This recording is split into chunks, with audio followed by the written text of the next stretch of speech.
Je serre ta parole dans mon cœur pour ne pas pécher contre toi. Pour ne pas pécher, pour ne pas pécher. De la mission. Voilà.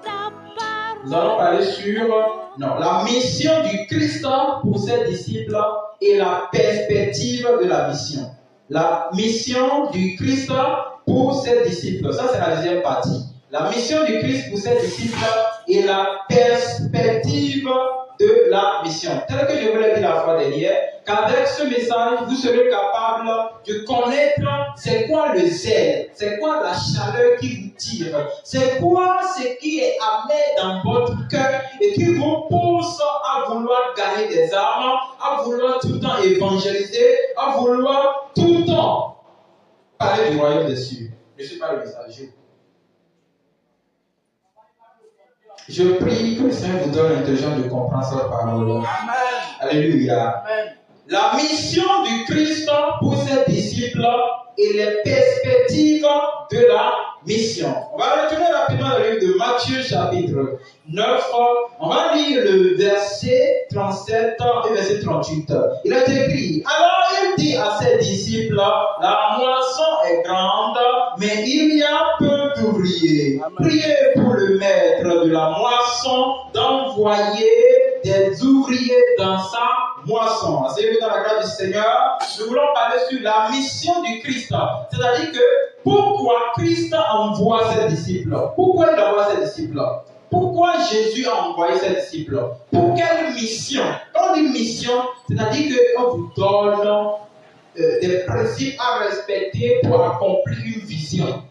Donc vous avez un objectif à atteindre. Et comme vous le savez, le plus grand dit l'objectif de gagner. Donc ça dit, qu'est-ce que le gagneur a poursuivi? Qu'est-ce qu'il pourchasse? C'est quoi le zèle qui se trouve dans son cœur? Et il a tout le temps l'objectif d'aller et d'aller. Tellement aller jusqu'à ce qu'il commence par convaincre les âmes. Et comme cela ne suffisait pas, il a décidé de créer une cellule et de diriger dans le but d'apporter la lumière, dans le but d'accomplir la mission. Et là, on est ici dans le livre de Matthieu chapitre 9, à partir du verset 35. Jésus parcourait toutes les villes et les villages. La mission de Christ pour ses disciples est de parcourir les villes et les villages. Alléluia. Parcourir les villes et les villages. Bien aimé. Nous avons pour mission de parcourir les villes et les villages. Traverser les quartiers. Mais parcourir en faisant quoi? Continuons. Enseignant dans les synagogues. Nous devons enseigner. Notre mission ne se limite pas à prêcher au bord de route, aller de maison en maison. Non. Nous sommes appelés à enseigner dans les synagogues. Les synagogues là, les lieux qu'on appelle là où on adore Dieu, mais on n'adore pas Dieu. C'est ça les synagogues. Synagogues, c'est ça.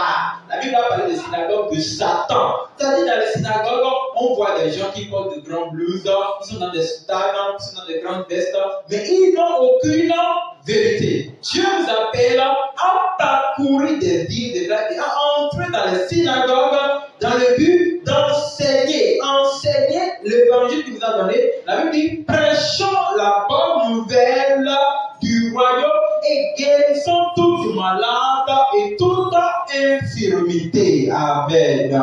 Et je disais la fois passée que quand on dit malade, ce n'est pas que la personne souffre forcément de la fièvre intense, de la fièvre chronique, il souffre du palud, il tousse le sang, ce n'est pas forcément ça la maladie, mais il y a la plus grande maladie qui menace le monde, et cette maladie c'est le péché. C'est le péché. La plus grande maladie qui menace le monde c'est le péché. Alléluia. Amen. Si vous prêchez et vous n'arrivez pas à guérir cette maladie, donc vous ne prêchez pas.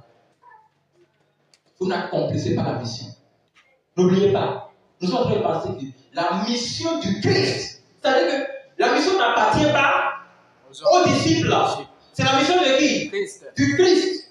Et quand il a fait, il a enseigné à ses disciples. Donc, la mission du Christ pour ses disciples, c'est sa mission. Mais il l'a confié aux disciples. Il dit, vous, ça c'est la mission que moi je vous confie. Allez et accomplissez cette vision qui consiste à enseigner et à prêcher.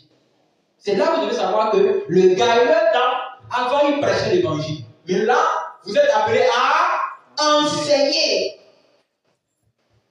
T'as rappelé parce que vous avez dit qu'on doit de prêcher seulement. Oui, mais ici, dans la mission, nous sommes appelés à enseigner, pas seulement à prêcher. Donc, quand vous prêchez le message à quelqu'un, c'est le temps de dire, frère, je vais te dire la vérité. L'amour de Dieu qu'il a révélé ne se limite pas à te dire, répands-toi. Laisse-moi t'expliquer ce qu'est la repentance.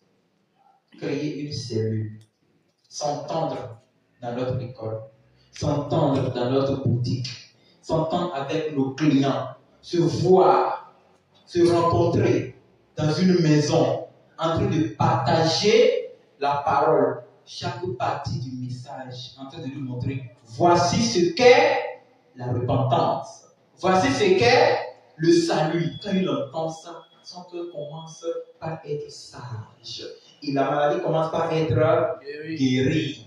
Mais si nous prêchons et nous n'enseignons pas, les âmes ne peuvent pas être sauvées. Amen. Jésus ne nous a pas envoyés à prêcher seulement. Il nous a envoyés aussi à enseigner. Or, on ne peut pas enseigner quelqu'un dans l'évangélisation. Pour enseigner quelqu'un, il faut le faire à soi. Et il vérifie dans la Bible si ce que je lis est vrai. C'est pourquoi toute personne à qui vous enseignez la parole, dites-lui d'avoir une Bible. Sinon, on peut lui mentir. Même si vous mentez, il ne le saurait pas. Alléluia. Amen. Hein? Si je prête à quelqu'un, la personne même n'a pas la Bible pour vérifier la réalité de ce que je suis en train de lui dire. Comment il serait sûr si je dis la vérité? Amen. La plus grande erreur de notre génération, c'est que la génération-ci ne veut pas lire la Bible. C'est notre génération veut qu'on l'enseigne et qu'on lui impose la main qui tombe. Et tout va bien, gloire à Dieu. Alors que c'est du mensonge. Amen. Nous devons enseigner. Or, dans l'enseignement, là, si vous lisez dans le livre de Thèse, on va peut-être venir là-bas après. Dans le livre de Actes, avait dit, ces gens sont plus meilleurs que ceux de Thessalonique. Pourquoi? Parce qu'ils vérifiaient la parole et cherchaient, qu'on les enseignait, et cherchaient à connaître si c'est conforme à la Bible. C'est ça l'enseignement. Je ne peux pas venir ici vous dire que la Bible a dit qu'une femme chrétienne ne doit pas porter des bijoux, mais je n'ai pas donné la référence qu'il a dit. Je dois le prouver dans la Bible. C'est ça l'enseigner. La mission aussi, c'est d'enseigner. Ok. Verset 36. Voyant la foule, il fut ému de compassion pour elle, parce qu'elle était languissante et abattue, comme des brebis qui n'ont point de berger. Ô Christ, le miséricordieux. Quand il a vu la foule, le Seigneur est devenu triste. Oui, il a été ému de compassion. On dit ému de compassion. Il tremble de compassion au-dedans de lui. Et il voit les pauvres foules. Vous allez aller en enfer. Jésus. Même si la foule est loin de lui, il a compassion à la foule. Ce n'est pas parce qu'ils sont dans la foule, ce n'est pas parce qu'ils sont dans les dénominations, dans les églises de la voie large, que nous n'allons pas les prêcher la vérité. Nous devons sentir la compassion comme Christ. Un gagnant d'âme sans la compassion. C'est notre objectif. La mission est d'avoir compassion aux gens qui sont en train de périr dans le péché. Si vous n'avez pas cette compassion, comment pourrez-vous les sauver? Oh. Merveilleux, merveilleux Jésus, tu es mon ami jusqu'à la mort. Tu as donné ta vie pour moi, Jésus. Tu es merveilleux. Vous savez, entre-temps, quand je cherchais à cultiver le ministère d'évangéliste en moi, qu'est-ce qui se passait? Quand je prêche à quelqu'un, ou bien je dois prier à quelqu'un, il est malade, il souffre d'une infirmité, il a une situation difficile. Quand je me positionne devant la personne, je me mets juste à la place de cette personne. Il peut y avoir un bras coupé ou un pied coupé. Je me mets à sa place. Et je sens la douleur que cette personne est en train de sentir. Des fois même je pleure sans savoir. Oh, ça c'est une créature de Dieu que le diable est en train de détruire. Et ça élève une colère en moi. Vous voyez que mes yeux deviennent rouges. Il dit, toi qui as soumis cette âme à la servitude, dehors au nom de Jésus-Christ. Ça fait que le démon aussi sent que c'est la colère de Dieu qui se manifeste dans cette personne. Il lâche la personne. Alléluia. Amen. La compassion. Christ a été ému de la compassion. Et il peut voir parce que la foule était languissante. La foule avait soif. La foule avait soif.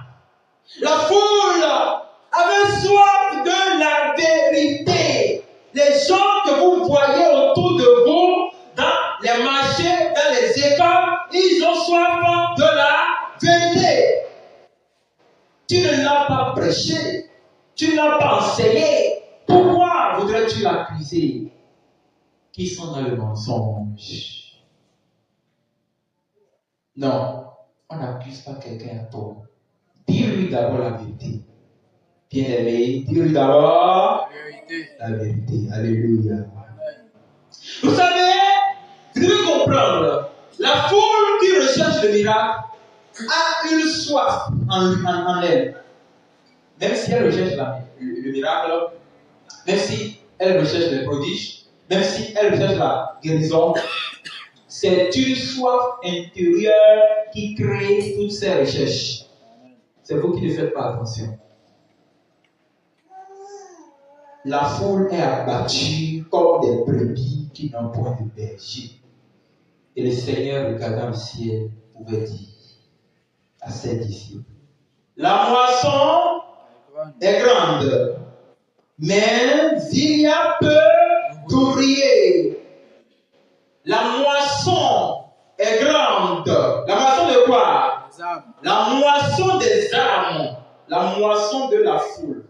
Est-ce que vous comprenez? C'est-à-dire, cette foule que vous voyez en train de courir derrière le miracle, il y a de bonnes semences, il y a de bons grains dedans. La moisson est grande. Cette foule que vous voyez en train de courir derrière le prophète, prophète, la moisson est grande. Vous devez aller. Parce que la moisson est grande. Alléluia. Amen. Alléluia. Amen. Alléluia. Amen. La moisson est grande. Cette moisson, c'est qu'il y a nombreuses dames qui sont dans les chaînes du péché. Il y a nombreuses dames. Tu connais ce que je dis? Stop. Il y a nombreuses âmes qui sont esclaves. Est-ce que vous êtes là? Ils sont esclaves. Depuis quand? Depuis le jardin d'Éden. Ils sont esclaves. Le diable les a maintenus dans le péché. Alors, il a mis en eux la recherche de l'argent, la recherche du miracle, la recherche des choses qui n'ont rien à voir avec le problème de leur âme. Christ voyait la foule dit, la moisson est grande. Mais il y a un problème. Il y a beaucoup d'âmes accueillies. Il y a beaucoup de grains à récolter. Il y a beaucoup de grains à récolter. Il y a beaucoup de grains à récolter. Chaque pays a le grain qu'il cultive. Il y a certains pays, vous n'allez pas trouver le maïs là-bas. Pourquoi? Parce que les terres n'est pas bonne pour le maïs. Il y a certains pays, vous ne verrez pas les tomates là-bas. Le terre n'est pas bien pour les tomates. Il y a certains pays, vous ne verrez pas l'arachide. Mais il y a certains pays, vous verrez l'arachide. Pourquoi? Chaque pays avec ses grains. Chaque pays avec sa mentalité. Chaque pays avec sa nature. Chaque pays avec sa manière. Chaque pays avec sa culture. La moisson est grande. Alors que Dieu a prévu, il a fait un plan de sauver de chaque nation. Il a fait un plan de sauver de chaque pays. Puisque la moisson est grande.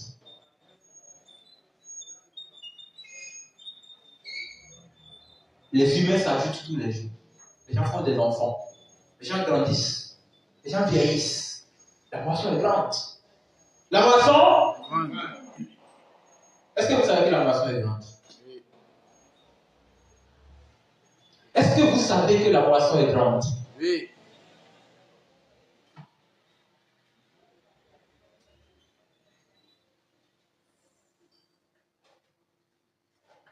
La moisson est grande. Donc quand vous allez voir si les faux pasteurs organisent les fausses croisades là, il y a beaucoup de personnes qui, les gens la cherchent le savent. Oui. Tu peux aller à la recherche du miracle et trouver le Salut. Écoutez, Saül partait à la recherche du miracle. Son père a égaré son âme.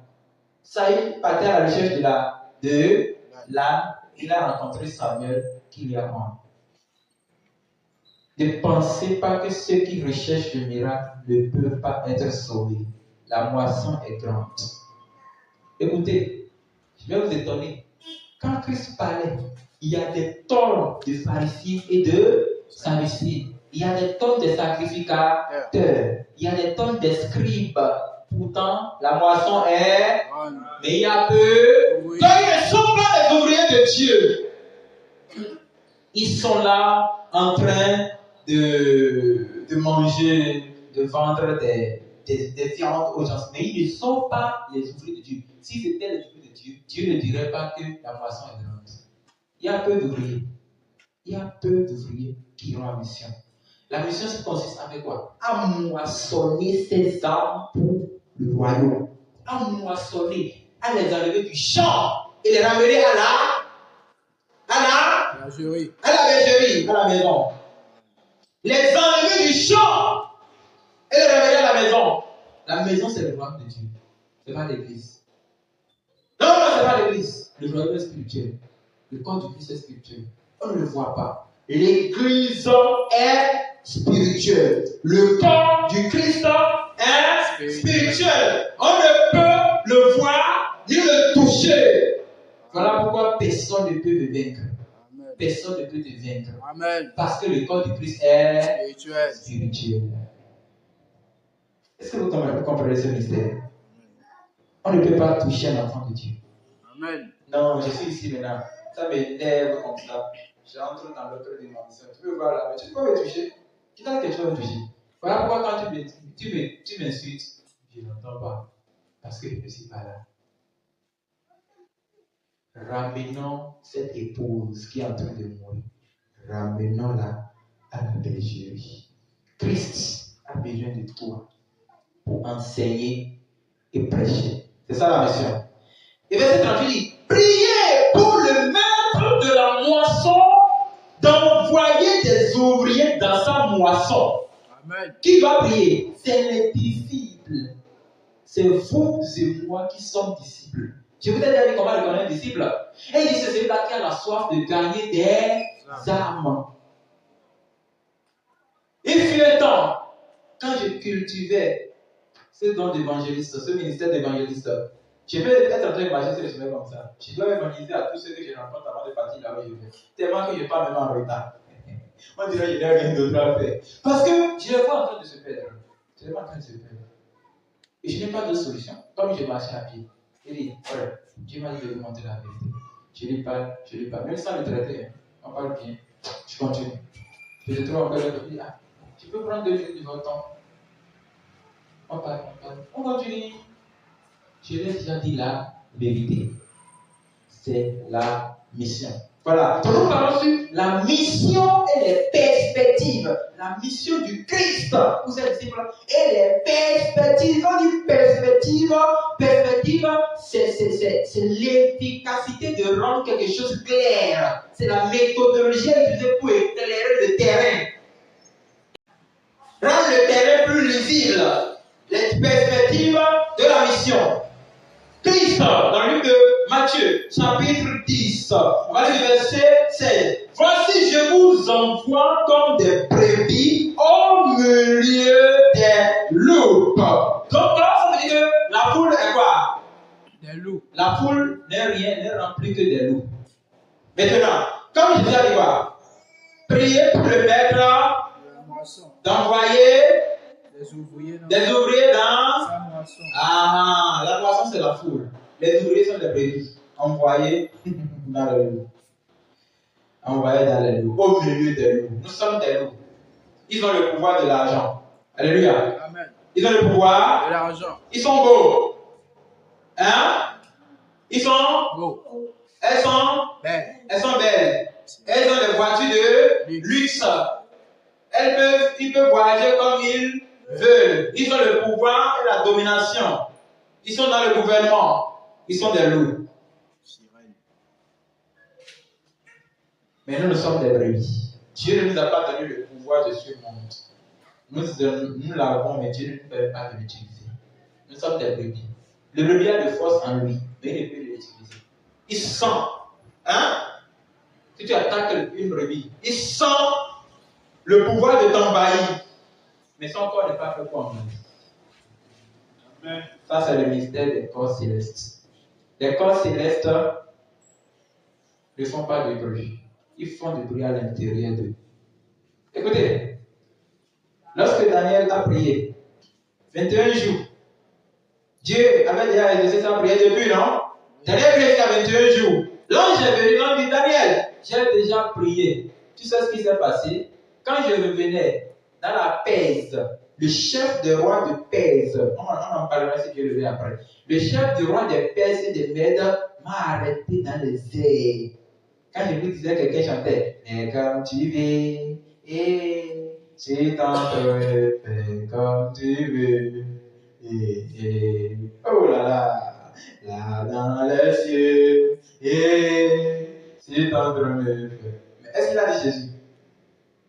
Hein? Non. Il parle à qui? Le prince de la Pèse et de Mède, le chef de Beelzéboul qui habite dans les airs. C'est avec tous les artistes gospel chantent. Je répète, tous les artistes gospel sans exception. Si demain moi je deviens artiste gospel, mon ami, sache que je suis entré dedans. C'est pourquoi moi j'ai changé ça. Fais comme tu veux. Hey, Seigneur Jésus, fais comme tu veux. Il ne va pas rentrer à adorer les bêtes. Alléluia. Ils ont des formules pour vous faire adorer le diable. Faites attention à les gens. L'ange a dit, le prince de Pèse et de Mèdes m'avait arrêté. Je ne pouvais pas réagir. Ça, c'est le corps céleste. Il ne pouvait pas réagir. Pourquoi? Il a la force à l'intérieur. Mais il ne pouvait pas réagir. Il était devant le prince depuis. Daniel continue de prier des jours après. Michael, lui, c'est un corps à la fois terrestre et céleste. Alléluia. Amen. Et qu'est-ce que j'ai dit même? On est en train de parler de monsieur. Et je parle de monsieur. Je laisse ça. Donc, en tout cas, vous devez savoir ça. Les brebis sont les corps célestes. Oh là là. Les brebis sont les corps célestes. Et ils n'ont pas le pouvoir sur la terre. Mais les loups sont les corps terrestres. Ils n'ont pas le pouvoir au ciel. C'est pourquoi moi je peux monter dans le palais céleste. Je peux entrer en Dieu. je reste en Dieu pour parler. Le prophète David a dit, j'ai cru, c'est pourquoi j'ai parlé. Le frère Paul a dit, j'ai cru, c'est pour cela que j'ai parlé. La parole des brebis, le pouvoir des brebis se trouve dans la parole. Mais le pouvoir des loups se trouve dans le corps, dans la force. Ça, c'est le corps terrestre. Ok, je ne voulais pas faire un enseignement sur le corps, juste, nous sommes des brebis célestes au milieu des loups terrestres. C'est ce que dit la parole. Or, nous sommes l'ensemble des gens qui recherchent les miracles. Donc, si toi tu es une brebis et tu commences à prêcher un message sur la repentance, sur le dépouillement, sur la lutte, le message contre le monde, sur le péché, ils vont te déchirer. C'est pourquoi le loup n'a pas un corps blanc. Mais les brebis, le corps d'une brebis, ça c'est un corps céleste. Le seul corps terrestre. Seigneur, merci pour ce mystère. Amen. Alléluia. Continuez de manger le mystère. La Bible dit, soyez donc prudents comme le serpent. Vous devez savoir ça, frères et sœurs de Jésus-Christ. Si vous voulez gagner des âmes, vous devez être prudent comme le serpent. Ah, vous connaissez le serpent? Vous connaissez le serpent? Si on ne dit pas comme ça, vous allez il a abattu. Vous êtes des perruques. Prudent comme de serpent. C'est pas seulement les femmes, même toi tu es perruque. Prudent comme. C'est-à-dire que soyez vigilants. C'est pas parce que tu prêches la vérité qu'on ne va pas te persécuter. Mais toi, sois prudent. Si ça te dit non, dis non jusqu'à la mort. Mais attention. Il dit simple comme les colombes. Simple comme les colombes. Ça, c'est la nature du Saint-Esprit. Le Saint-Esprit est dangereux. Comme le serpent. Le Saint-Esprit a de venin. Ah! Ne le cherche pas. Ne le cherche pas. Oh. Si tu le cherches, personne ne te sauvera les âmes. Mais simple comme la colombe. Tu peux lui faire quelque chose, il te laisse. Ne regarde pas. C'est ça la nature d'un chrétien. Chrétien, tu lui fais ce que tu veux, il va te dire. Mais quand tu touches le verre, l'esprit qui habite en lui se lève et venge 5 sur 5. Le serpent a le venin. Si ça entre, de façon médicinale, la petite solution que je connais contre les venins du serpent, c'est ce qu'il avait dit. Ça là. Il y a quelque chose qu'on enlève des oreilles, non? Vous voyez quand vous travaillez comme ça, des fois qu'on enlève ça fait douce, ça fait du bien comme ça. Les choses jeunes qui sont ça, non, je ne me rappelle pas. Quand vous enlevez ça, c'est ça qui peut guérir la morsure du serpent que je connais. Le venin du serpent. Hey! La parole de Dieu que tu utilises, c'est ça qui peut te guérir. Écoutez, bon, ne parlons pas de ça. Et on n'est pas au cours de médecine ici. Nous sommes au cours du Saint-Esprit. Donc, ce qui est là, c'est que si quelqu'un a le Saint-Esprit, il est à la fois prudent comme le serpent. Les serpents, c'est-à-dire plus fort que les démons, mais simple comme les colombes. C'est-à-dire, il a une habitude simple. On ne le sent pas. Même quand tu le cherches, mon ami, tu es sûr que Dieu est dans cette personne. Fais attention avec lui.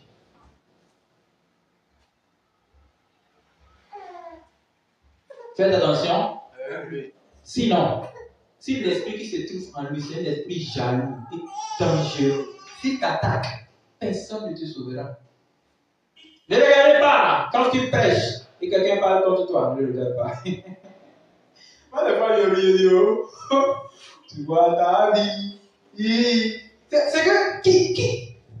Des fois, il me dit, attends, tu peux être grand-maman de ma grand-mère ou bien grand-père de mon grand-père. Je vais te dire, écoute-moi, c'est moi cette chose qui t'ai créé.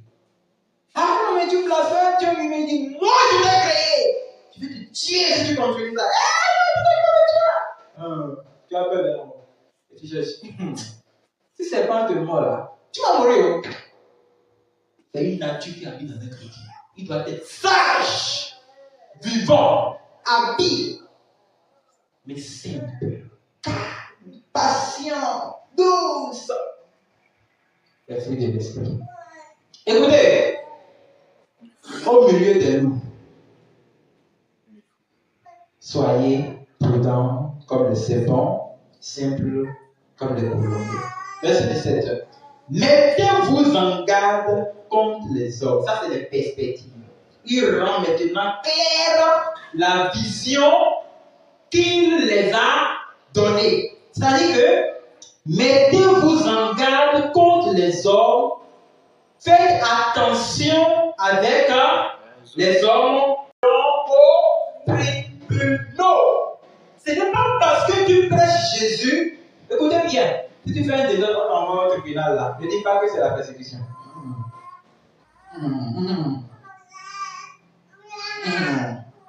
Il y a un monsieur qui a mis la main à une femme. Et la femme est tombée enceinte devant tout le monde. Oh! Ils ont dit c'est le miracle! C'est le miracle! Le gouvernement dit mais toi tu abuses de la conscience du peuple. Mettez-le au bureau. Ils ont dit que c'est la persécution. C'est la persécution là. Il est victime des conséquences de la magie noire. C'est être victime des conséquences de la magie noire.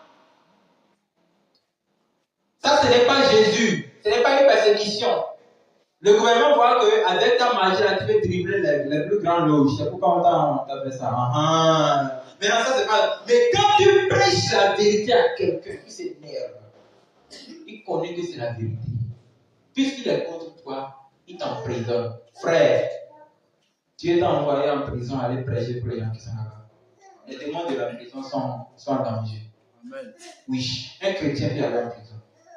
Ne regardez pas les fausses prophéties. Oh, j'étais bien en prison. Mensonge. Mensonge. Lui qui parle là, il est prisonnier spirituel. Donc, un chrétien peut aller. Les prisons sont construites pour les humains.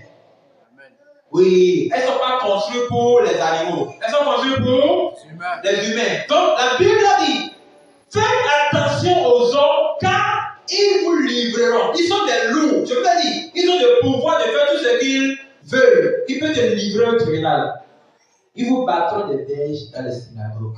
Même à l'église, on peut te taper. On peut se moquer de toi. Ils se sont levés contre l'apôtre Paul. Tout ça, c'était pour rendre clair les choses que vous allez observer sur le terrain. Les perspectives. Alléluia. Vous serez menés à cause de moi devant des gouverneurs et devant les rois pour servir de témoignage à eux et aux païens. Pour servir de témoignage. Pour prouver que vous venez de moi. Si vous prêchez l'évangile, si vous êtes enfant de Dieu et on ne lutte pas contre votre message. Mon ami, regarde bien. Tu n'es pas un enfant de Dieu. Tu n'es pas un enfant de Dieu. Tu n'es pas un enfant. Alléluia. Amen. Vous n'êtes pas un enfant de Dieu. Élie était le prophète le plus fort de la Bible. Mais on luttait contre lui. Jézabel l'a poursuivi jusqu'à vouloir le tuer. Toi, tu es un prophète. Ah, j'ai l'autorité aux autres l'onction. Ne mettez pas la main sur mes mains. Toi, tu es un tu t'as. Ces gens, ils ont des langages bizarres. Quand tu te visites, alléluia. Oh là là. Ils ont des gros langages dans la bouche. Ils connaissent comment fermer le ciel aux gens. Comment ouvrir le ciel aux gens. Ils connaissent comment maudire les gens. Frère, ils ont besoin du salut. C'est toi que Dieu peut utiliser. Amen. Alléluia. Amen. Notre évangile n'a pas de limite. Si ça avait de limite, je ne serais pas ici aujourd'hui. Ça n'a pas de limite. Le fait de limiter votre pensée pour dire, ah non, je ne peux pas partir de là-bas, ça peut faire que tu vas perdre, tu vas détruire les âmes. Si moi j'avais dit ça, vous n'allez pas connaître la vérité. Alléluia. Vous devez le savoir. J'ai déjà fait un plan de la mission pour visiter l'église romaine. Le programme va frustré un peu, j'ai abandonné. La fois dernière, c'est venu encore dans ma tête. Comment aller passer un dimanche au milieu du peuple romain? Alléluia! Alléluia! Alléluia! Je parle de l'église romaine. C'est là-bas la dose de la fausse doctrine. Je peux parler de l'église avec une massée, je suis missionnaire. Il donne tout, il mange tout, il fait tout, il donne l'assiette. Je m'assis. Il dit non, je m'assis. Je m'assis. Il prêche. Au nom de Jésus. Au nom de Jésus. Au nom de Jésus. Après, quand ils vont commencer à chanter les chants. Seigneur Jésus, merci. Terminé, je prends le numéro de la jolie nana qui est à côté. Et du joli monsieur qui est à côté. Après, il dit on va se rencontrer pour voir quelque chose. Arrivé là, on voit. Je viens avec ma Bible, je les dame fort, je marque quelque chose sur leur vie. Et je continue mon chemin. Mission accomplie. Alléluia. Notre évangile n'a pas de limite. Notre évangile doit être prêché à toute personne. Amen. Parce que Dieu nous a envoyés. Et il nous a rendu les perspectives. Donc, verset 19. Mais quand on vous livrera, ne vous inquiétez ni de la manière dont vous parlerez, ni de ce que vous direz. Ce que vous aurez à dire vous sera donné à l'heure même. Vous entendez? Vous entendez? Amen. Non, est-ce que vous entendez? Oui. Non, vous n'entendez pas. Est-ce que vous entendez? Oui. Qu'est-ce que la parole a dit? Il dit, ce que vous allez dire, ne pensez pas ça. Ne rédigez pas ça. Des fois même, le message qu'on m'a prêché là, j'ai écrit les 2 versets seulement. Des fois même le verset, je viens seulement de parler Seigneur. On est là, on y va. Bon, ça c'est juste un petit nom. Sinon, quand vous êtes au milieu des gens, ce que vous allez leur dire, la Bible dit, ne pensez pas, Ça. moi je resterai et je parlerai. Amen. Tu veux évangéliser et c'est toi qui veux déjà, tu rédiges même ce que tu vas dire à l'évaluation. Tu es quel genre de chrétien? C'est toi qui prêches, mais c'est ce qui prêche. Bien, continue. Verset 20. Car ce n'est pas vous qui parlerez. Amen. Alléluia. Amen. Qui parle, hein? C'est l'Esprit Saint. Il dit, c'est l'Esprit de votre Père qui parlera. Ceux qui ne savent pas que le Père c'est cet Esprit là. On va montrer ça. L'Esprit de mon Père. Verset 21. Alléluia. Bon. Le frère livrera son frère à la mort.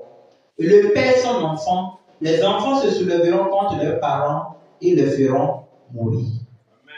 Et pourquoi le frère en Jésus là, quand la vérité monte là, il voit qu'il n'est pas d'accord avec toi, qu'est-ce qu'il fait? Il va sortir maintenant, il va dire que c'est toi qui as amené quelque chose, il va partir s'asseoir avec les païens qui n'ont rien, qui ne connaissent rien. Il va commencer maintenant à te livrer. Il est méchant. Hey! Il m'a dit ceci, il m'a fait ceci. C'est ça qu'on appelle le frère livrera son frère. Il va faire ça, après on va encore prier ensemble ici. C'est pourquoi Dieu était en train de rendre clair ce qu'on peut observer sur le terrain de mission. Quand vous partez gagner des armes, vous allez forcément entendre des choses. C'est à vous de garder votre feu pour que personne ne vous contamine. Tu as réussi, Seigneur. Après on dit, mais tu ne fais pas aussi. Mon ami, Dieu, dans les perspectives, t'a déjà dit ça. Tu n'as pas besoin de te fier à ça. Non, frère. Continue de prêcher. Continue. Enseigne. Jusqu'à ce que tu les transformes. Vous avez entendu, ça c'est la guerre familiale, à cause de la vérité. Le frère livrera son frère à la mort. Le père son enfant. Donc un père perd contre son enfant à cause de la vérité. Les enfants se soulèvent contre leurs parents et les feront mourir. Si un père peut se lever contre son enfant, la mère aussi peut se lever contre son enfant. La femme peut s'élever contre son mari. Le mari peut s'élever contre la femme. Les parents peuvent s'élever contre les enfants. Ainsi de suite. Donc, Dieu nous a déjà informés. Continuons plus vite le verset 22. Vous serez haïs de tout ça à cause de mon nom, mais c'est lui qui persévérera jusqu'à la fin sera sauvé. Applaudissez le Seigneur. Applaudissez le Seigneur. Applaudissez le Seigneur. Alléluia. C'est lui qui va persévérer jusqu'à la fin. Sera sauvé. Sera Sauvé. Vous savez ce qu'on va sauver? Dieu le sera enlevé.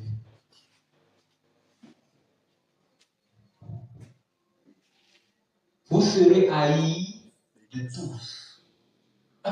Au moins, j'ai quelqu'un aujourd'hui qui m'aime. Aujourd'hui, je suis venu à l'école. Je suis entré par le portail. Ah, le professeur le plus choqué, il est là. Ah, Seigneur, amour. Je suis entré à l'école, maintenant j'entends. Les garçons ne me laissent pas le faire. Monsieur, je vous aime. J'ai dit, je sais que tout le monde m'aime. Au moins, j'entends, au moins, je vous aime. Mais quand je vais entendre, je vous déteste. Je dirais que ce n'est pas quelque chose de nouvel. J'ai été averti pour ça. C'est ça. Au moins, quand quelqu'un qui t'aime, pendant que certains te détestent à cause de la vie. Tous, on vous haïra. Tous, à cause de mon nom, à cause de Jésus. Du fait de dire que Jésus-Christ est Dieu, ça fait qu'on peut te détester. Parce que tu es contre une théorie diabolique. Alléluia. Amen. Alléluia. Amen. Au nom de Jésus-Christ, nous avons prié. Père, nous prions que par ce message, tu nous rendes clair les perspectives de la mission, afin que nous soyons les gens de mission, les gens de vision, les gens d'objectifs, les gens de but pour le royaume au nom de Jésus-Christ. Amen. Donne-nous la grâce de comprendre la mission. Amen. Donne-nous la grâce de comprendre la mission. Amen. Donne-nous aussi la grâce de comprendre les difficultés qui se trouvent dans la mission. Amen. C'est au nom de Jésus que nous avons prié. Amen. Alléluia. Asseyez-vous. Et la Bible dit ici dans le verset 15, verset 23, quand on vous persécutera dans une ville, fuyez une autre. Hein? Vous entendez? Est-ce que vous entendez? Oui. Quand on va vous persécuter dans une ville, Oui. boum. Vous faites boum. Comme le serpent. Prudent. Ah non, la Bible m'a dit qu'on peut me persécuter, je peux rester. Persécutez-moi ici, vous n'allez pas, je ne vais pas partir. Moi que vous voyez là, même si je devais partir comme ça, sans rien prendre, je pars. Pourquoi? J'ai été averti pour ça. Le premier, j'ai voulu être du type ici. La nuit, j'étais sorti comme ça. J'ai dit à ma soeur, moi, cette personne-là, je ne dormirai pas sur quartier cette nuit. Il dit, oh, le moustique, c'est moi qui les a créés. Le noir, c'est moi qui l'ai créé. La terre, c'est moi qui l'ai créé. Là, je vais rester là. Il y en a plein, toute la vie là. Ça m'a parti. Donc, je peux même dormir à côté de la route. Ça ne me dérange pas. On est appelé à mourir, à vivre. Elle dit tout la tête. Elle dit, ça, c'est quel genre de personne là? Comment on va faire? Je dis, je ne dormirai pas ici. Et je ne vais pas faire. Qui vous a dit ça? Parce que j'ai compris que le diable était en train de se placer pour détruire mon chemin. Vous devez savoir ça. Donc, quand vous persécutez dans un village, allez dans un autre village. Fuyez, je vous le dis en vérité, vous n'aurez pas achevé de parcourir les villes d'Israël que le Fils de l'homme sera. Oh! Il peut revenir le matin, il peut revenir à midi, il peut revenir dans la nuit. Nous ne savons pas quand il viendra. Donc, quand on va me chasser de voyants là, boum, je vais partir à OEM. Arrivé là-bas, ça c'est la plus rapide même. Quand je descends, je dis, oh, il y a un grand feu qui vient, si vous ne changez pas, vous allez mourir dans le péché. Fou, je fous encore. Je pars en ville là-bas. Je dis, hey, écoutez-moi, hein. Cette génération, il ne lui sera fait que le miracle du prophète Jonas. Vous m'avez écouté? Ce miracle, c'est que Christ est mort. La terre l'a absorbé pendant 3 jours. Il est ressuscité des morts. Ça, c'est le miracle du prophète Jonas. Alléluia. Amen. Il dit, mais lui, mais tous les bons pasteurs, ils ont fait, eh, Dieu est fou, je fuis. Non, pas lui.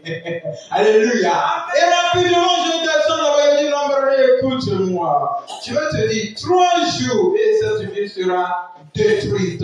Si vous n'acceptez pas l'évangile. Si vous voulez, chez moi, regarde. Vous m'attendez le fond, je tombe dans le couloir de ces. Écoutez, je ne vais pas traverser toutes les villes jusqu'à ce que le Fils de l'homme sera du retour.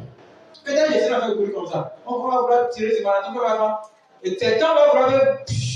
La troupe va dire. Oh là là, je suis enlevé. Alléluia. C'est ça même la vie chrétienne. Je n'ai pas peur. Vous ne devez pas avoir peur. Vous devez suivre. Ah, la partie là est en comment Jésus me dit, comment c'est bon. Il dit, vous ne pourrez arriver. C'est-à-dire, vous ne parcourrez pas. Vous n'aurez pas achevé de parcourir les villes d'Israël que les villes d'Israël. C'est-à-dire que vous n'allez pas finir de sauver les âmes. Vous n'allez pas finir de sauver les âmes. Les villes d'Israël, vous ne finirez pas de les toucher. Donc, ça veut dire qu'il y a même des âmes qui peuvent être sauvées, mais ils vont rester jusqu'à l'avènement du Fils de l'homme. Vous devez savoir ça. Oh Seigneur Jésus, donne-nous la force de faire ton œuvre. Amen. Verset 24. Le disciple, hein? Vous entendez? Le disciple, N'est pas plus. et tous ne lisent pas la Bible, sinon il allait répondre. Le disciple,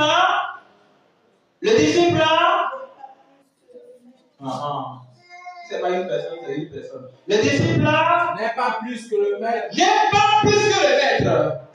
Ni le serviteur plus que son Seigneur. Nous, on n'a pas dépassé Christ. Nous ne sommes pas plus grands que Christ. Christ. Je ne suis pas plus grand que Jésus. Amen. Si on a détesté Jésus, on pourra aussi Détester. attendez, quelqu'un qui a nourri 5000 personnes en seconde, on a détesté. Moi, il y a nourri 5000 personnes en seconde. Détester même sera étonné. On va me haïr, on va parler mal de moi, on va me piétiner, on va mentir contre moi, on peut m'emprisonner, on peut tout faire parce qu'on l'avait fait au Seigneur Jésus. Il a été devant le tribunal. Amen. On l'a préparé de procès Un en procès. procès. On l'a livré à la cour. Il suffit aux disciples d'être traités comme son maître et aux serviteurs comme son Seigneur. S'ils ont appelé le maître de la maison Beelzéboul, à combien plus forte raison appellent-ils ainsi les gens de sa maison? Oui. Si ils ont appelé Jésus Beelzéboul, Jésus a guéri les malades, on a dit que non, il utilise la force de Beelzéboul, le prince des démons. Pourquoi on ne me dirait pas ça? Moi, on m'a déjà dit ça, que je suis dans une loge. Et c'est la loge qui me fait que j'arrive à prier contre n'importe quelle maladie. On m'a même dit que c'est à cause de ça que je suis beaucoup de femmes. Et je ne veux pas me marier. Parce que je suis dans une loge. Des fois, même quand les gens me voient avec une femme comme ça, ils disent, ah non, c'est ça, c'est. Ils ne peuvent pas se marier. Vous voyez ça? Vous voyez ma vie? Donc, hein? Pourquoi? Pourquoi?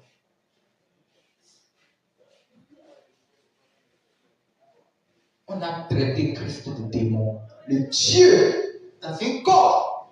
On a traité de démon. Pourquoi? Voudrez-vous que, en prêchant, en enseignant, les gens parlent le même langage que vous? Les gens ne peuvent pas parler le même langage que nous. Le jour où je vois ça, que ça se sent dans ma vie, je vais dire, Seigneur, qu'est-ce qui se passe? Je suis perdu. La Bible dit, ne les craignez donc point, car il n'y a rien de caché qui ne doit être découvert, ni de secret qui ne doit être connu. C'est pourquoi Dieu nous révèle toute sa parole. Et il nous permet de connaître les faux pasteurs, les faux prophètes, sur quoi ils se sont reposés. Sur quoi ils se sont reposés. Et nous allons tout découvrir. On va tout, on va tout, il y a un français là où on va tout dévoiler. Et on va tout dénoncer. On va tout. Donnez-moi des mots, s'il vous plaît. On va tout annoncer. On va tout ouvrir. Exposé. On va tout exposer. On va tout publier. Très bien. Encore. Hey, éclairer, éclaircir. On va tout. En tout cas, on va tout exposer. On va. Écoutez, la Bible dit rien ne sera dans le secret. Tout sera mis à nu. Diffusé. Décelé. Décortiqué. Déchiré. Hein? Épluché. Hein? Pliché. Pigé. Pliché. Pliché. Épluché. Épluché. À ça? Livré. Livré. Tout ne restera sans être dévoilé. Il suffit seulement d'ouvrir la bouche seulement. Dieu parle pas trop. Alléluia. Amen. C'est pas moi qui le dis. Oh. Moi, je sais que la personne. Hein. Et je le juge. Oh, quand tu parles, ah, non, j'arrive pas. De ta cette bien de ta loge. Moi, j'arrive. Toi. S'il y a des grands pasteurs qu'on va compter, hein, qui ont touché des loges que moi, je n'ai pas vu devant lui, c'est que. On va rechercher. Ils sont qui? Ils sont qui? Ils sont rien, ils sont des poussières. Hein? Ils sont dans quelle loge que personne n'a jamais vu? Si nous n'est pas entrés dedans, c'est parce que on était conscient de Dieu. On faisait confiance à Dieu. Si eux ils sont dedans, c'est parce qu'ils ne faisaient pas confiance à Dieu. Ah, ils veulent nous montrer que Dieu, Père Dieu. Écoutez, hein, c'est pas moi. La Bible dit ce que, attendez, ne craignez point, car il n'y a rien de caché qui ne doit être découvert. On n'a pas peur. Et ni de secrets qui ne doivent être connus. Verset 27. Ce que je vous dis dans les ténèbres, dites-le en plein jour. Amen. Hey! Attendez. Hein? C'est vrai? Alléluia. Amen. Ce que je vous dis, c'est là qu'il a compris que. Donc Jésus faisait l'enseignement la nuit. Écoutez bien. Vous pensez que toute la Bible a été écrite? Hein? Le livre de Jean avait dit que si on écrivait tout ce que Jésus a fait, le monde ne pouvait pas garder ça. Il y aurait des livres partout là. Est-ce que vous connaissez Jésus dont il parle? Je parle d'un homme qui a fait 30 ans avant qu'on ne commence pas à raconter son histoire. Si toi qui es là, on devait raconter toute une histoire de toi pendant 3 ans. 3 ans seulement. Comment tu manges, comment tu bois, tu te réveilles, tu fais parcours de 1 an, 2 ans, 3 ans. Ça va être dans un livre de 1000 pages. Hein? Plus de 3000 pages. Alors, on nous donne ça là. Pour dire que c'est la vie de Jésus. Vous-même, vous voulez quoi? Ça reste beaucoup de choses qu'on ne peut pas écrire. La Bible dit, si on les écrivait, le monde ne pourra supporter, il n'y a pas d'espace. Vous regardez ça. C'est pourquoi nous avons besoin du Saint-Esprit pour nous faire dévoiler encore des choses. Ça va. Donc, j'ai compris par là que Jésus enseignait ses disciples la nuit, dans les ténèbres. Donc, il leur communiquait des mystères que personne ne pouvait connaître, excepté ses disciples. Ah, non. Ouais, c'est ça, mais. Vous voulez grandir dans les spirituels, agrandissez votre intimité avec Dieu. Priez fort avec lui. Passez des temps de prière devant lui. Et regarde, il va t'enseigner dans les ténèbres. Et même moi, je ne peux pas connaître. Sinon, Dieu est bon. Attendez, C'est vrai qu'il a dit ça, ou bien c'est moi qui lis mal, il va dire que c'est mes yeux. C'est mes yeux qui font fou. Je n'arrive pas bien. C'est vrai? Vous avez vu ça dans vos Bibles? Il a dit quoi? Ce que je vous dis dans les ténèbres, Hein? dites-le en plein jour. Non, elle est une blague. C'est parce que souvent elle me donne à l'œil qu'elle fait ça. Hé, lisez-moi ça s'il vous plaît. Mais dis-moi non. Lui, c'est pas maintenant le micro. Ce que je vous dis dans les ténèbres, dites-le en plein jour. Non, c'est faux. C'est parce que toi, on en parle souvent que tu fais ça. Sébastien, tu as vu ça? Ah, ouais, donc lui, il n'a pas vu ça. Ça veut dire que c'est pas dans la Bible. Alléluia. Il n'a pas vu. C'est vous et moi, on a fait complot. Et on est en train de lire la même chose, dans la même partie. Hein? Tu as vu? Lis-moi ça là-bas. Ce que je vous dis dans les ténèbres, dites-le en plein jour. En plein jour. Tu connais ce qu'on appelle tes lèvres? Tu connais pas tes lèvres? Ah ça, Chloé, tu connais tes lèvres? Tu ne connais pas tes lèvres? C'est un menteur comme ça. Si vous allez en réunion, vous mangez dans la ténèbre, là, vous allez vous dire que vous mangez dans la ténèbre, là, vous allez blaguer avec qui? Je viens bien pour vous. Je vous ai dit que c'est le temps. On va vous corriger. Vous, à votre âge, vous ne connaissez pas tes lèvres.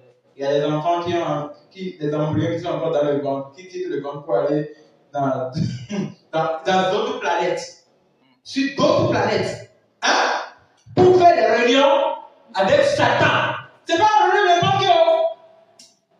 Hey! Il y a des réunions qui ne durent que 15 minutes dans la lune. J'ai bien lu ça dans la métamorphose.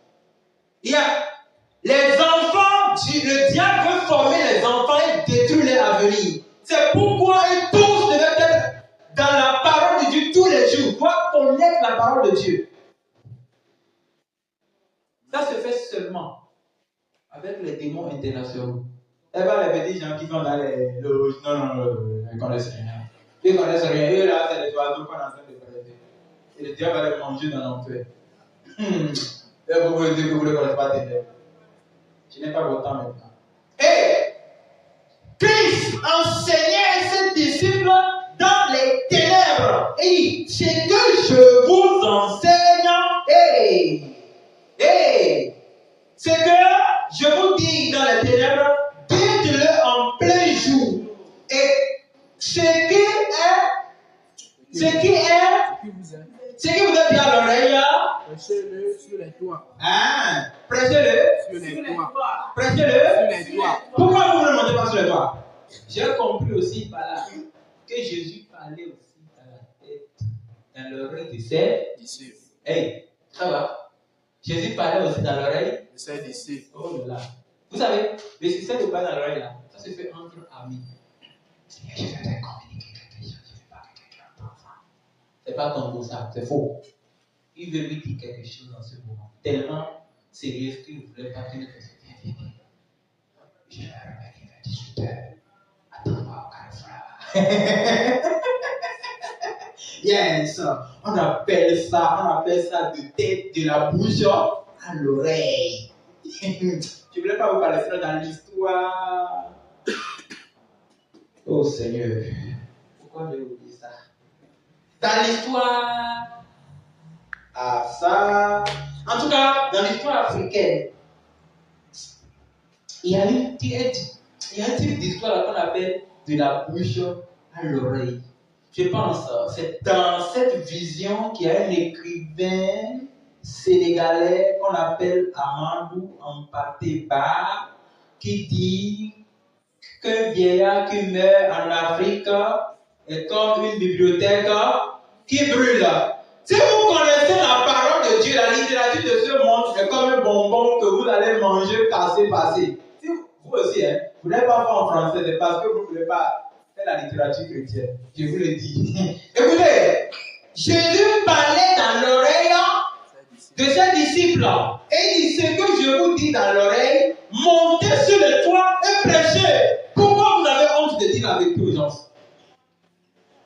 Les pasteurs ont honte de dire à leurs femmes que porter pantalon c'est un péché. Les pastoraux, les prophètes prophètes ont honte d'enseigner aux femmes de chorale que faire des maquillages, c'est un. Parce que c'est eux qui couchent avec les choristes. Amen. Ce que je vous enseigne dans le noir, prêchez ça le jour. Alléluia. Amen. Les perspectives de la mission. Ce que je vous enseigne ici. Alléluia. Allez dehors, créez des groupes, enseignez ça. C'est ça même le disciple. Vous prenez ça sur votre maître, vous allez maintenant vous enseigner à d'autres personnes. Lui-même pas, il enseigne à d'autres. Et l'autre part, il enseigne. C'est ce qu'ils ont fait, on a beaucoup. On a des milliards d'écoles dans le monde aujourd'hui. Pourquoi on n'a pas des milliards de cellules, de maisons? Pourquoi on n'a pas des milliards de centres de prière authentiques? Mais on a des milliards de boutiques commerciales, là où les pasteurs rassemblent, ramassent les dîmes et mettent dans la poche pour aller faire leur vie dans les hôtels avec les maîtresses chorales. Pourquoi?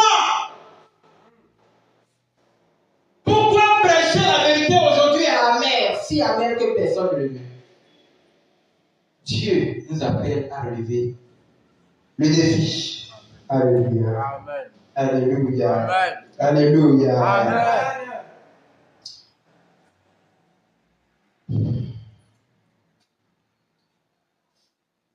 Nous sommes à la fin du message de la deuxième partie. La mission du Christ pour ses disciples et les perspectives de la mission. Et dans la troisième partie, nous parlerons de la provision du Christ. Amen.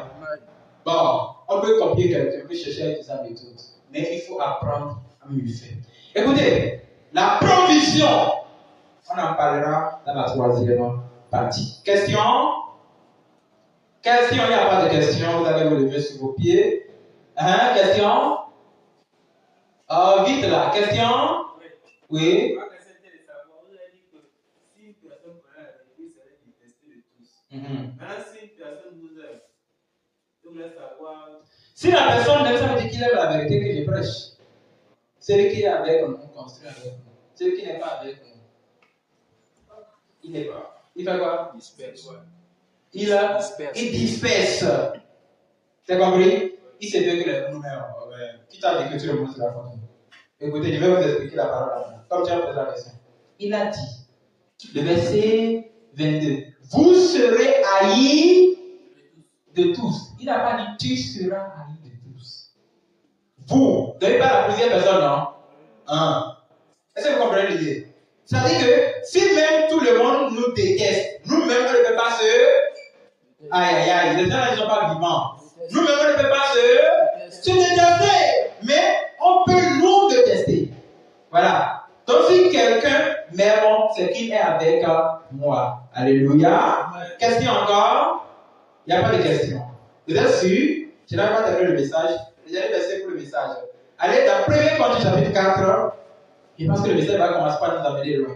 1 Corinthiens chapitre 4, le verset 1er, le verset 2. Ainsi qu'on nous regarde comme des serviteurs de Christ. Vous voyez, non? Nous sommes les serviteurs de qui? Donc nous faisons ce que Christ a fait. Il a fait la mission, il a une vision. Voilà, nous sommes appelés à suivre sa mission. La mission du Christ, c'est notre mission. La souffrance du Christ, c'est notre. L'œuvre du Christ, c'est notre. Ok. Voilà. Et quand on regarde, comment on nous regarde? Qui? Le monde nous regarde, les frères nous regardent, les soeurs nous regardent, la famille nous regarde, notre foyer nous regarde, nos enfants nous regardent, notre femme nous regarde, notre mari nous regarde, nos parents nous regardent comme des serviteurs du Christ. Du Christ. Alors, et des dispensateurs des mystères. Alléluia. Des mystères. Les dispensateurs des mystères de Dieu. Oh là là. Dispensateur. C'est lui qui dispense les mystères. C'est lui qui, lui, là, quand il tombe quelque part, il s'élève là, il laisse un mystère là. Il s'assied quelque part, tu viens t'asseoir, tu vois qu'il a laissé le mystère là. Nous sommes appelés à distribuer des mystères. Distribuer. C'est ça qu'on appelle distributeur, dispensateur, c'est la même chose. Mais dispensateur, c'est dans le sens c'est dans le sens spirituel. Distributeur, c'est dans le sens physique, corporel, charnel. Mais dispensateur des mystères. Des gens en qui on a vomi le mystère. Ils sont appelés aussi à vomir des mystères. Jésus a vomi des mystères en nous. Donc, on nous regarde comme les dispensateurs des mystères de Dieu. Nous ne sommes pas les membres, les serviteurs de God, les men of God. Nous ne sommes pas les hommes de Dieu, mais nous sommes dispensateurs de Dieu, des mystères de Dieu. Verset 2. Du reste, ce qu'on demande des dispensateurs, ce qu'on demande pour celui-là qui porte la mission de Christ, ce qu'on demande pour celui-là qui a compris les perspectives, les difficultés sur le chemin de la mission, on demande à ce dispensateur d'être fidèle. C'est que chacun soit trouvé fidèle. Dieu veut que nous soyons fidèles à la mission. Dieu veut que peu importe les difficultés de la mission, nous soyons. Ne démissionnez pas à cause de la persécution. Est-ce qu'on peut s'élever pour la prière? Adorons Yahweh Dieu. Adorons Yahweh Dieu. Adorons Yahweh. Oh, adorons Yahweh Dieu. Adorons Yahweh. Yahweh Dieu. Adorons Yahweh Dieu. Tu vas dire, Seigneur, fais de moi un dispensateur de tes mystères. Priez au nom de Jésus-Christ. Seigneur Jésus, fais de moi un dispensateur de tes mystères. Un dispensateur de tes mystères. Priez, Seigneur. Fais de moi un dispensateur de tes mystères, Seigneur. Père, accorde-moi cette grâce, Seigneur. Seigneur Jésus, fais de moi un dispensateur de tes mystères. Je veux dispenser, je veux distribuer les mystères de ton royaume. Je veux être un serviteur de Christ. Que le monde voit que je suis serviteur de Christ.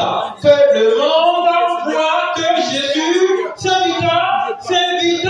Je ne veux pas être un faux pasteur. Je ne veux pas être un faux prophète. Je ne veux pas être celui qui prêche mais qui n'obéit pas. Seigneur, fais de moi un dispensateur de tes mystères. Je veux devenir, je veux être ce vrai serviteur, cette vraie servante. Je veux te servir en toute franchise. Je veux te servir en toute humilité. Je ne veux pas être comme le monde. Fais de moi un dispensateur de tes mystères. Un vrai dispensateur. Au nom de Jésus, nous avons prié. Tu le seras. Tu le seras. Amen. Tu le seras. Amen. Tu le seras. Amen. Tu le seras. Amen. Tu le seras au nom de Jésus-Christ. Amen. L'esprit des mystères. Amen. L'esprit des mystères. Amen. Et l'esprit du service du Christ vous comble au nom de Jésus-Christ. Amen. La grâce d'être un missionnaire. Amen. Comme Christ, le missionnaire sur terre. Afin que la mission du Christ soit révélée en vous.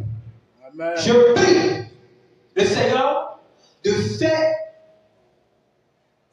exploser, de faire agrandir cette grâce en vous au nom de Jésus-Christ. Amen.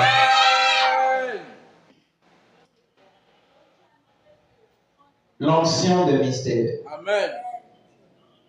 Qui dispense des mystères en tout lieu, en toute place. Amen. Ma prière, c'est que le Seigneur vous remplisse de cette onction au nom de Jésus-Christ. Amen.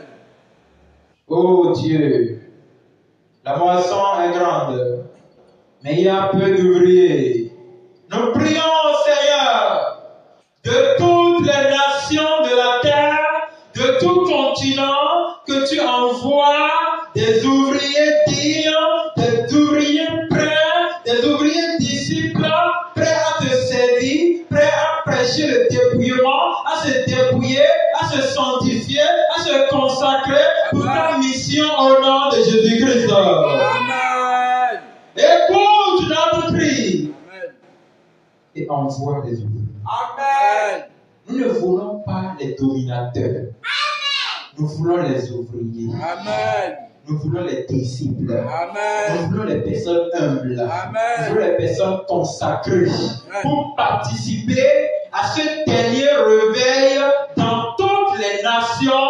Seigneur, verse la pluie de tes ouvriers pour le dernier réveil au nom de Jésus-Christ. Amen. Nous voyons la foule languissante, perdue, abattue par les faux pasteurs, les loups déguisés en agneaux. Nous demandons, Seigneur, que tu viennes à notre secours. C'est notre cri de cœur. En tant que missionnaire pour ta parole, envoie tes ouvriers, Seigneur. Envoie tes ouvriers, Seigneur. Envoie des femmes pour te servir. Envoie des hommes pour te servir. Envoie-nous des eunuques de ton palais céleste. Envoie-nous des enfants pour te servir. Envoie des jeunes pour te servir. Ceux qui te serviront dans la sainteté. Ceux qui te serviront dans l'obéissance. Ceux qui te serviront dans la sanctification. Ceux qui te serviront dans le message qui lutte contre le péché, le message qui lutte contre le monde. Nous prions que ce cri de cœur s'accomplisse et que tu les oses partout au nom de Jésus-Christ. Merci Seigneur pour ce que tu as fait. C'est au nom de Jésus-Christ de Nazareth que nous avons prié. Amen. Alléluia. Amen. Amen. Alléluia. Amen. Seigneur Jésus,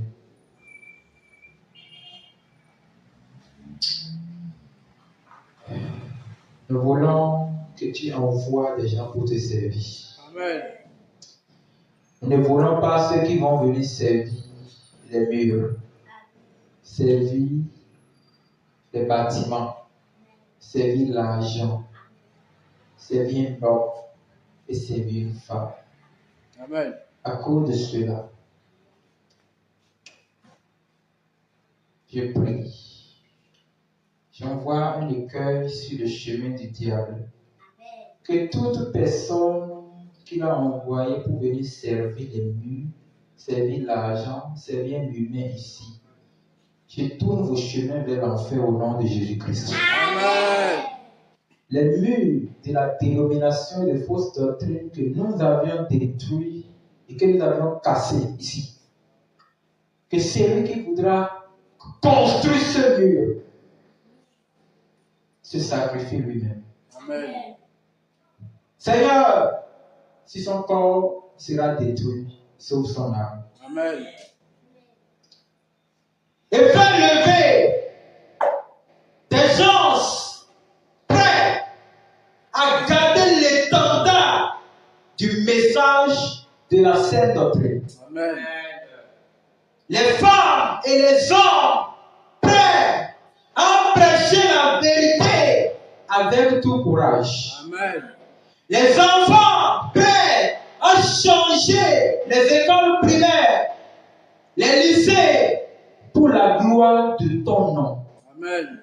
Nous prions, Seigneur, que tu élèves cette armée avec une force d'explosion pour détruire toutes les fausses doctrines au nom de Jésus-Christ. Amen.